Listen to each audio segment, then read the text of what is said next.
Natalia, ¿no? Jesús también, bienvenidos.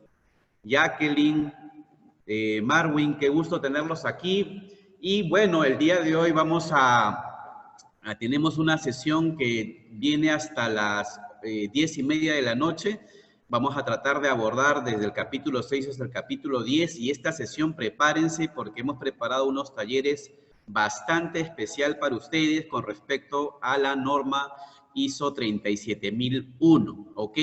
Como ustedes saben, en la sesión 1 vimos la introducción a la norma, el capítulo 4, el capítulo 5, vimos también la importancia del tema del contexto y todo el taller es de partes interesadas, ¿no? Y ya también para los que están en la opción modalidades de certificación, se le ha enviado un correo con sus accesos privados y han podido descargar también el material del día de hoy. Bien, entonces, preparados todos porque nos vamos justamente ya a comenzar la sesión del día de hoy. Y Ronald, qué gusto saludarte, colega. Mira, colega, también, bienvenidos. Qué gusto tenerte aquí. Janet, tuve la oportunidad también de auditar con nuestro amigo Ronald la ISO 37001. Es un honor que estén acá también auditores de los organismos certificadores. Mis respetos y también vamos a aprender también de todos ellos. Muy bien, señores, entonces preparados para poder comenzar. Jesús Silva, caramba, maestro, ahí vamos a también tener el honor de estar con todos ustedes.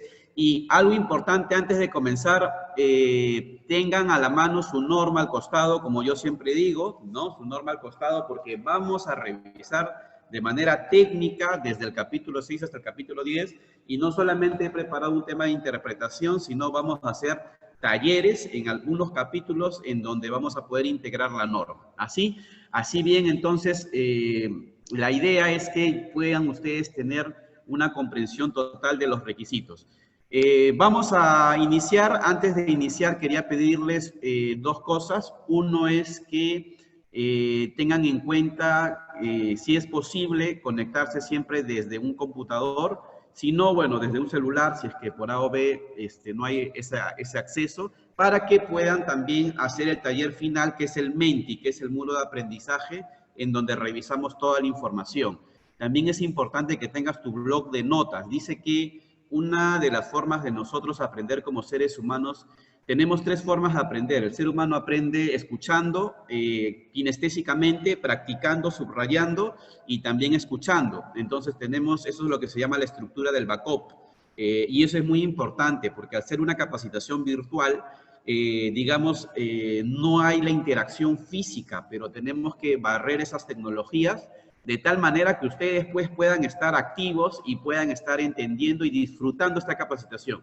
Para mí, más que una capacitación, es un compartir reconocimientos, como ha sido la sesión 1. Realmente, quienes estuvieron en la primera sesión, en donde salió una serie de lluvia de ideas en el tema de riesgos, y los que se han llevado esa información seguro tendrán otro conocimiento para poder tener claro cómo se debe diseñar, cómo se debe interpretar la norma de manera correcta, ¿ok? Bien, entonces vamos a comenzar esta sesión 6. Antes de comenzar vamos a recordar un poco lo que vimos en el capítulo 6. En algunos puntos vamos a hacer participar. Y en el capítulo 6 vimos algo importante, que era esta parte de la estructura. Quiero comenzar por este gráfico que ustedes ven aquí. Es un gráfico muy interesante porque muchos de ustedes seguro son auditores ISO 9000 o son especialistas en ISO 9000, en ISO 45, en ISO 37, ¿no? ¿Cuántos de acá también manejan otras normas de ISO? Algo interesante de la 37001, cuando comienza el tema de riesgos, te dice de que las acciones para abordar riesgos y oportunidades van a tener como insumo tres cláusulas. El 4.1, que es el análisis del contexto, el 4.2, que es el tema de las partes interesadas, y el 4.5. En la primera sesión, el objetivo fue entender los riesgos de soborno. Y hicimos una serie de talleres, inclusive en diferentes procesos. En proceso de operación, recordarán, en proceso de recursos humanos, en proceso de compras, ¿sí? Y ese entendimiento del riesgo de soborno, no sé si recordarán, la metodología que usamos aquí es que pensáramos en 3 factores para poder entender el riesgo de soborno. ¿Quién recuerda en la sala cuáles eran esos 3 factores para poder entender el riesgo del soborno? ¿Cuál era el primer factor? El identificar quién. Les doy una ayuda, el sobornador o el sobornante, ¿no? Lo otro es el detalle de lo que se puede entender como el riesgo de soborno y el otro es el sobornado, ¿ok? Esa técnica tan simple nos va a permitir, cuando lleguemos a la matriz, que yo les voy a presentar, la construcción de la matriz, nos va a permitir diferenciar por qué la matriz de riesgo antisoborno se trabaja de una manera distinta que una matriz de riesgo de seguridad, que una matriz de riesgo de calidad. Hay algunas variantes, pero si has estado en la sesión 1, te va a ayudar bastante para cuando llegues a la evaluación del riesgo y a la identificación del riesgo a entender de manera simple, ¿ok? Así que no lo pierdan de vista ese taller que hicimos en la sesión 1 y si se te ha olvidado, pues está la grabación que ustedes tienen en la plataforma privada. Bien, ¿qué es lo que nos dice el capítulo 6? El capítulo 6 tiene dos cláusulas. Bastante parecido a otras normas, tiene la cláusula 6.1, es donde yo entiendo, luego de la evaluación del riesgo, entiendo y defino las acciones que debo tomar en cuenta para los riesgos que quiero abordar, que vienen del 4.1 y el 4.2, y tiene la cláusula de objetivos, antisoborno y planificación para lograrlos. Aquí la cláusula clave y la más retante de trabajar en un proyecto de implementación inclusive es el 6.1. El 6.1 te vas a tomar tu tiempo en trabajarlo en la organización. En proyectos nosotros le llamamos la ruta crítica. La ruta crítica. ¿Cuántos de acá manejan gestión de proyectos? ISO 21500. En proyectos se llama la ruta crítica, ¿no? O el cuello crítico. Quiere decir que si tú no haces una buena identificación de riesgos, todo el sistema de gestión puede jalar después a que el diseño pueda tener debilidades. Entonces, tómate tu tiempo, lo que nosotros llamamos en proyectos, la debida planificación para poder asignar recursos en tiempos y en personas para hacer una buena identificación de riesgos. Entonces, igual lo vamos a hacer en esta capacitación. Mi objetivo es entonces que nos vamos a tomar el tiempo en hacer bien el 6.1. Y esto significa que quiero explicarte, y para los que no han estado en la sesión anterior, qué es lo que dice la norma internacional con respecto al tema del riesgo. El riesgo finalmente es el efecto de la incertidumbre sobre el logro de los objetivos. Eso es lo que nos dice si nosotros tomamos como en cuenta, por ejemplo, la ISO 31000. Sin embargo, como yo les dije en la clase de ISO 9001, cuando nosotros sensibilizamos a las personas, a los trabajadores, tenemos que usar también un lenguaje simple. Entonces, yo siempre me gusta usar esta palabra y me ha ayudado bastante en los últimos años. Señor, cuando usted piense en riesgo, puede pensar de una manera simple como el potencial problema que puede pasar en su proceso. Si hablamos de antisoborno, el potencial problema de soborno que puede pasar en su proceso. Ah, ok. Eso sí lo capta mucho más simple, porque si tú le dices al trabajador, dime el efecto de la incertidumbre sobre el logro de los objetivos de tu proceso, o sea, te alejas, porque, ok, tienes el concepto de la norma, pero acuérdate, la norma es un tema técnico que si no estás en un tema de normatividad ISO, pues solamente, como dice, entre doctores nos entendemos, entre ingenieros y entre especialistas ISO. Estas normas se han hecho para la organización, se han hecho para que los trabajadores puedan entenderlo en un lenguaje simple. Entonces, si estamos en una fase de sensibilización, tenemos que usar un lenguaje simple. Potencial, problema potencial es una opción que te puedo compartir, porque acuérdate que el riesgo también tiene el enfoque positivo, ¿no? Hay la oportunidad, producto también de un análisis. ¿Qué es lo que nos dice la ISO 31000? La ISO 31000 es una guía en donde nos recomienda y nos dice que Para poder entender la dimensión del riesgo, tenemos primero que entender el alcance, el contexto y los criterios. Esto ya lo hemos hecho en el capítulo 4.1 y 4.2. Después nos dice, y ven ustedes ese gráfico que se está proyectando en la pantalla, dice identifica el riesgo. Y en ISO 37001 y en antisoborno, cuando decimos identifica el riesgo, significa entiende cómo es tu contexto, cuál es el sobornador, cuál es el riesgo y cuál es el sobornado, en términos simples. Ahí está la identificación del riesgo. Y adicionale, si ese riesgo actualmente tiene alguna vulnerabilidad o un control existente, tiene alguna debilidad que podría elevarse o incrementarse. Esa información nos ayuda tremendamente cuando vamos a la etapa de el análisis del riesgo y la valoración del riesgo, porque aquí vamos a tener que usar alguna metodología que me acerque lo más rápido a lo que yo quiero evaluar. Y una vez que nosotros valoramos el riesgo, finalmente el siguiente paso es decidir si con esa valoración ese riesgo es aceptable o finalmente no es aceptable en la foto del momento. Si ese riesgo no es aceptable, como 6.1 yo implementaré acciones adicionales para evaluar el riesgo. Ese es un poquito el enfoque que me da la ISO 31000 desde el concepto del análisis del riesgo y la evaluación del riesgo. Y el tratamiento del riesgo me permite reducir ese nivel inicial. Entonces, este esquema, que es un poco a veces complejo de entender, hemos preparado una matriz de riesgo que nos va a permitir integrar cada uno de los actores para que finalmente comprendamos a qué queremos llegar. Entonces, antes de ir a la matriz, esta gráfica me gustaría explicarles bien. Entonces, tenemos el 4.1, tenemos el 4.2 y tenemos en el 4.5 el análisis y la priorización del riesgo. Es diferente a un ISO 9000. A ver, para los que están en la sala y también son de ISO 9000. En ISO 9001, ¿es obligatorio evaluar el riesgo, verdadero o falso? Por norma. En ISO 9001, ¿es obligatorio evaluar el riesgo, verdadero o falso? A ver.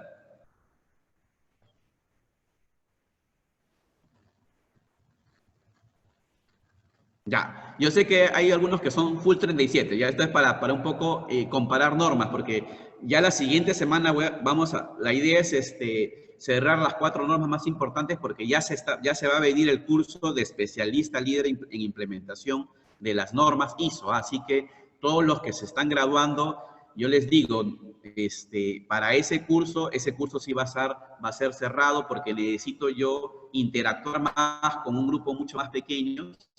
Y ahí sí vamos a conversar inclusive para poder ver cuál es la comparación de las normas. En ISO 9001, si vamos estrictamente, no hay ningún DB que me diga evalúa el riesgo. Solamente me pide identificar el riesgo. Ojo, esa es la diferencia. Pero en ISO 37001, que es la norma de gestión antisoborno, sí me piden el 4.5 priorizar y evaluar el riesgo. Eso es la diferencia. Entonces, es por eso que la matriz que voy a proyectar es una matriz mucho más especializada porque tenemos que sí acercarnos y usar alguna recomendación de la ISO 31001 y su norma guía, la ISO 31010, para tener un método de evaluación del riesgo. Y el método que yo les voy a presentar es un método que personalmente como compañía lo hemos usado en varios proyectos de implementación y este método está adaptado a la ISO 37001 y se llama el método de riesgo IPAR. ¿Alguien alguna vez ha escuchado el método IPAR en ISO 45? ¿Alguien en la sala ha llevado el curso de especialización de ISO 45? En ISO 45 fueron uno de los primeros en conocer el método IPAR para los nuevos riesgos, pero IPAR no es IPERA. IPAR significa I de identificación, P de priorización, A de accionar y R de reevaluación. Eso es lo que significa IPAR. I de identificación, P de priorización, A de accionar y R de reevaluación.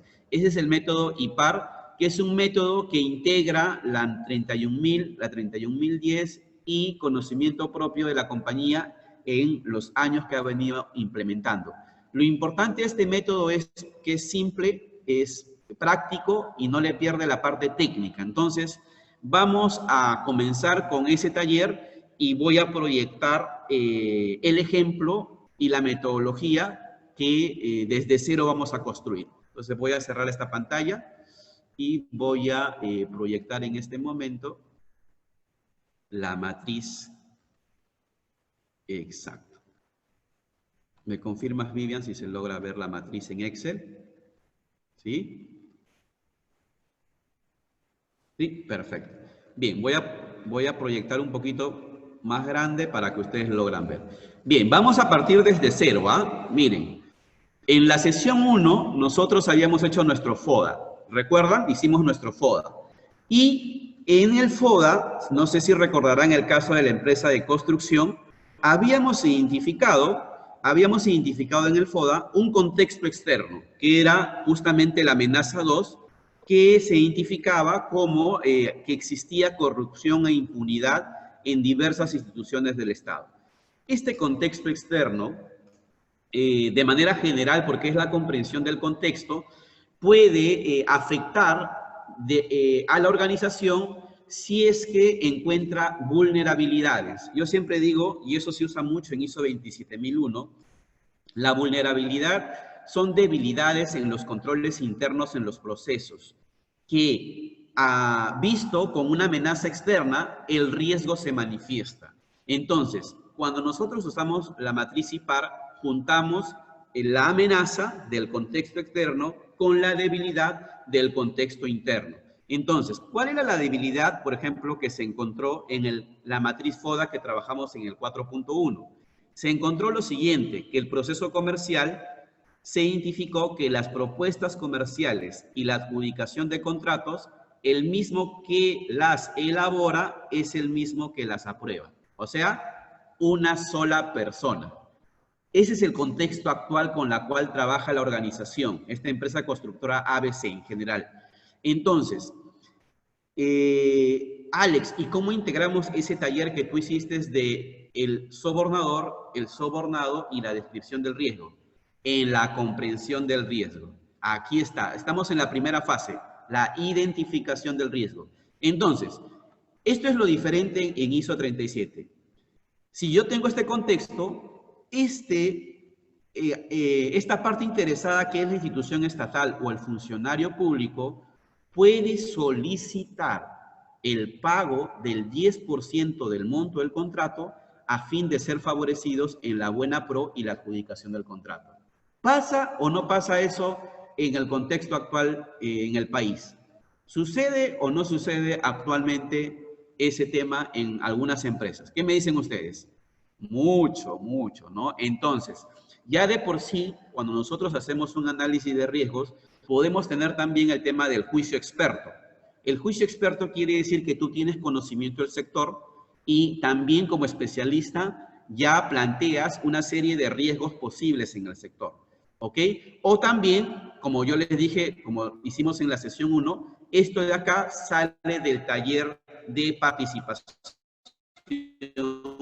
con los trabajadores. Ojo, es importante en los sistemas de gestión antisoborno que los mismos colaboradores participen en el levantamiento de...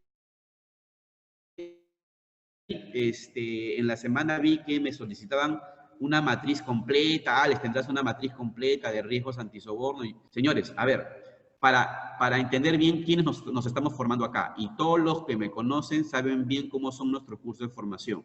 Hay algo muy importante, así como en seguridad tenemos que comprender la metodología y cómo se aplica.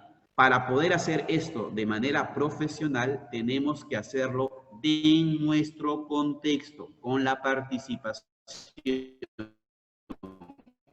¿Qué sucede si tenemos todo listo cuando hacemos el tema de la matriz de riesgos? Podemos perder el hilo conductor de hacerle participar a las personas. No hay mejor matriz que salga del insumo de la participación de las personas. Es por eso que en la sesión 1 ustedes participaron bastante y muchos de los que están acá tomaron un abanico de posibilidades de riesgos en distintos procesos.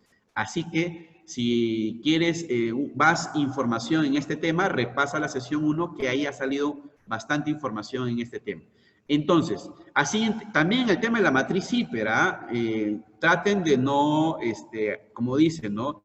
Las cosas que realmente se toman su esfuerzo en hacer valen bastante la alegría porque realmente los trabajadores lo van a sentir. Una vez, me acuerdo, me llega un mensaje y me dice, Alex, ¿tendrás una matriz hiper específicamente para la tarea de metal mecánica en el sector minero que incluya todavía la tarea tal? Proporcióname ese modelo, pues Alex, me dice. ¿Qué piensan ustedes? ¿Haría bien o haría mal hacer eso? ¿Qué piensan ustedes? Entonces, esas cosas, por ejemplo, no suceden con ustedes, pero hay que tratar de hacer participar a las personas. Ustedes tienen que entender la metodología y hacer que esto se construya en la organización. ¿Ya? Eso es muy importante, chicos. Y así nos estamos formando todos los profesionales en cada curso que nosotros hacemos, los más de 103 profesionales que en este momento están conectados un día sábado, 22 de agosto, y los felicito realmente. Entonces, por eso es muy importante hacer sí el taller y esto fortalecerlo en tu organización. Muy bien, tenemos claro quién es el sobornador, tenemos claro cuál es la descripción del riesgo de soborno y tenemos claro quién sería la parte interesada interna o puesto de la organización que recibe este soborno. Aquí se integra. En este caso sería la organización, la constructora ABC, específicamente el gerente comercial. Esto es lo diferente en la construcción de las matrices antisobornos. Es necesario identificar, para mí es necesario identificar cuál es el puesto que se expone a este riesgo. ¿Por qué? Porque más adelante vamos a ver en el 7.2, la norma nos va a hablar de los puestos por encima de lo bajo de exposición a riesgo de soborno. Y desde aquí podemos estar identificando esos puestos dentro del análisis de riesgo. Entonces, bien importante esta parte, estamos solamente en la identificación del riesgo. Siguiente, Alex, siguiente. Bien. Después le dije que cuando nosotros identificamos el riesgo, todavía no me voy a ir al control propuesto, es importante que nos demos el tiempo de analizar si la organización ya cuenta con algún control existente. Si la organización ya cuenta con algún control existente. Quiere decir, habrá organizaciones donde hacen este análisis, pero ya tienen una serie de procedimientos y puede ser de que efectivamente el riesgo es aceptable o el riesgo no sale en semáforo rojo. En esta oportunidad, este riesgo tiene la particularidad de que el control existente en el momento que se está haciendo el análisis de riesgo se ha declarado que solamente existe un instructivo de ventas orientado al proceso de elaboración de propuestas, sin ningún control antisoborno. Quiere decir que tienen un control, pero solamente es por el enfoque de calidad. No es por el enfoque de antisoborno. Entonces, teniendo toda esta información, ya tenemos claro la identificación del riesgo. Esa es la primera parte de la metodología IPAR, la identificación. Hasta aquí. ¿Tienen alguna consulta, pregunta en la identificación del riesgo? Porque vamos a ir ya al siguiente paso, que es la evaluación. Ya no retrocedemos, en la identificación del riesgo. ¿Todo claro? A ver. Muy bien, todo claro, entonces. Muy bien. Entonces, Alex, la norma me pide en el 4.5 que tenemos que evaluar el riesgo. Chicos, entonces, yo les voy a compartir justamente en esta metodología un favor para que la señal esté más estable. los que están con cámara, si me podrían ayudar un poquito desactivándolo, los que están con cámara web, ¿ya? Para que esté más estable, o apóyame, Vivian, en esa parte, para que haya una mejor transmisión, ¿ok? Bien, entonces, vamos a ir con la metodología. Esta es una metodología de 3x3. Esta es una metodología de 3x3, en donde vamos a entrar con probabilidad y severidad. La probabilidad está asociado básicamente a dos componentes. Uno, cuando evalúa riesgos, se dice que hay una forma proactiva y una forma reactiva, ¿ok? La forma proactiva tiene relación directa con los controles existentes y la forma reactiva tiene relación directa con que si el suceso ha sucedido en la historia. Recuerden ustedes, en general, inclusive lo pueden aplicar al tema de seguridad y salud. La forma proactiva tiene relación directa con los controles existentes, pero la forma reactiva en la probabilidad tiene relación con lo histórico normalmente. Entonces, vamos a darle 1 si es que este evento de soborno es poco probable que ocurra o prácticamente nunca ha ocurrido en la organización y tengo controles eficaces. Entonces, en este escenario que estamos viendo, hemos declarado que no hay controles. Entonces, 1 no le podemos dar 1. No le podemos dar 1. 2 le daríamos, así dice la metodología, si podría probablemente ocurrir, existen parcialmente controles efectivos y ha ocurrido entre 1 y 3 casos al mes. Ahora, Alex, esta metodología la podría adaptar capaz a mi contexto, quizás mi ratio histórico pueda cambiar. Es una metodología, la norma no te dice cuál es la metodología, te dice el debe más no el cómo. Tú podrías usar metodología de la ISO 31010, podrías usar otra metodología, la que tú gustes, pero tiene que tener una correcta relación con lo que nosotros estamos evaluando, ¿ok? Entonces, voy a cerrar un ratito mi grupo de WhatsApp, ¿ok? Muy bien. Entonces, 3 le daríamos si es que tiene una alta probabilidad que ocurra. Esto quiere decir que no tiene controles existentes eficaces y más aún, puede ser que se ha reportado casos, más de 3 casos en el mes. En este caso, vamos a usar con el concepto proactivo. Y el concepto proactivo quiere decir que al yo declarar aquí, en mi matriz, que no tengo ningún control, prácticamente, ¿cuánto es la probabilidad? ¿Cuánto es la probabilidad? 3. 3. ¿Ok? Esa es la probabilidad.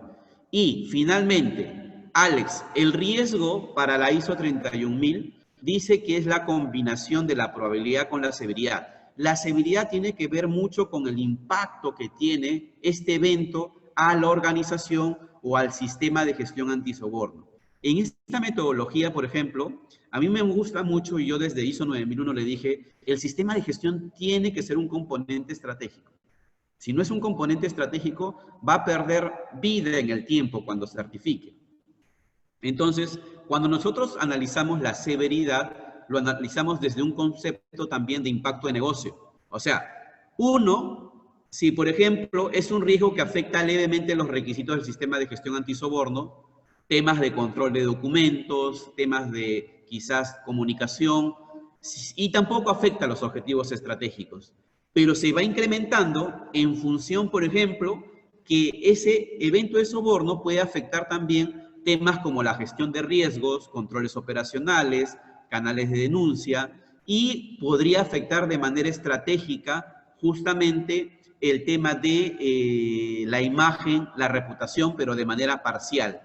Y 3, el nivel más alto, es cuando tiene relación directa con la afectación de la imagen, la integridad, temas de controles de debida diligencia, por ejemplo, que son temas más sensibles, que lo vamos a ver en el capítulo 8. Y inclusive podría comprometer la continuidad del negocio al afectar los objetivos estratégicos. Y aquí ya estamos hablando de varias cosas: pérdidas económicas, paralización de actividades, daño de imagen, reputación, continuidad de negocio. Entonces, analicemos lo que estamos viendo.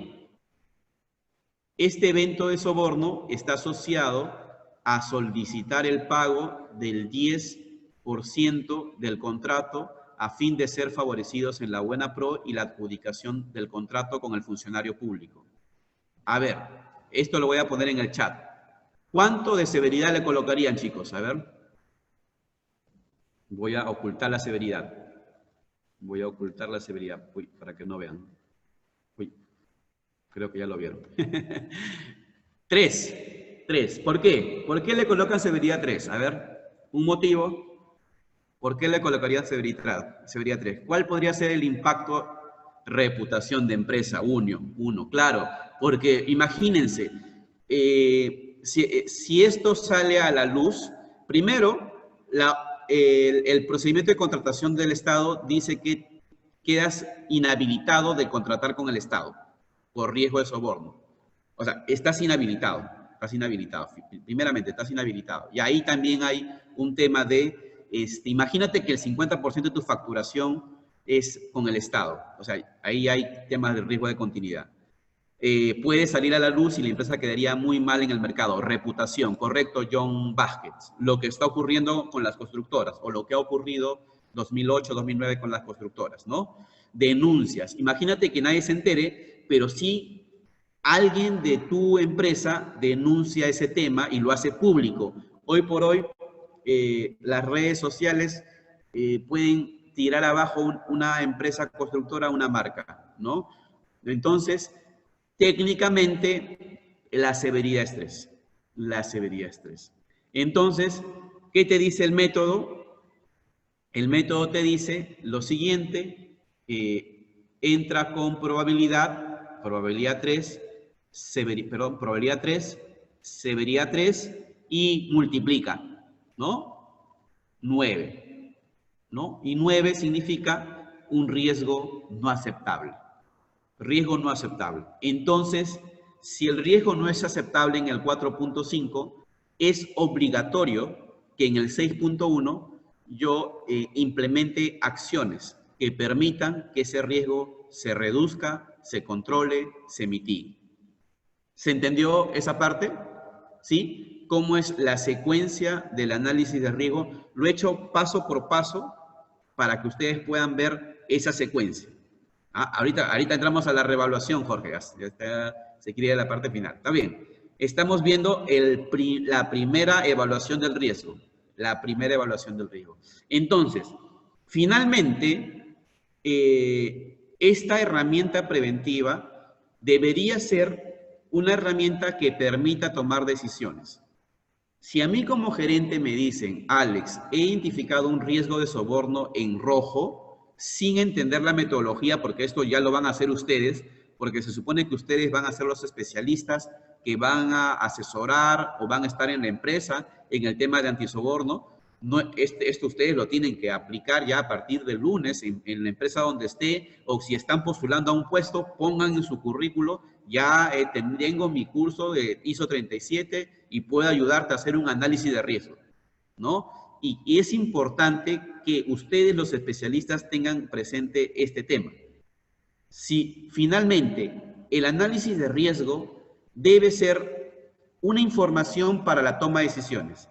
Simplemente el ustedes comunicar que hay un riesgo por encima de lo bajo de soborno en el tema comercial, la gerencia tiene que decir, tenemos obligatoriamente que implementar acciones orientadas a que eso se reduzca, se mitigue, se controle.